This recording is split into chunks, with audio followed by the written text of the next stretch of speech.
జగన్మోహన్ రెడ్డి గారు చేసినటువంటి ప్రపంచ స్థాయి అభివృద్ధి అంతా కూడా ఈ రోజు విశాఖ కేంద్రంగా సముద్రం పాలవుతుంది.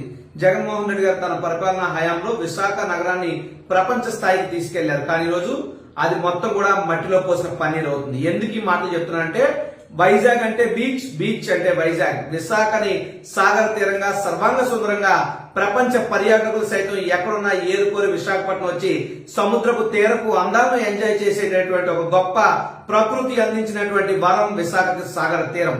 అయితే ఈ సాగర తీరానికి జగన్మోహన్ రెడ్డి గారి హయాంలో మరిన్ని మెరుగులు దిద్దారు. దానివల్ల ప్రపంచంలోనే పేరెన్నికన్నటువంటి డెన్మార్క్ కు చెందినటువంటి FEE అంటే foundation for environmental and education అనే సంస్థ వారు విశాఖపట్నం ఉన్నటువంటి ఋషికొండ బీచ్ కి అక్టోబర్ 11, 2020 నాడున బ్లూ ఫ్లాగ్ స్టేటస్ ఇచ్చారు. ఈ బ్లూ ఫ్లాగ్ స్టేటస్ అంటే అంత ఆషామాషి విషయం కాదు. భారతదేశం మొత్తం ఉన్నటువంటి 28 రాష్ట్రాల్లో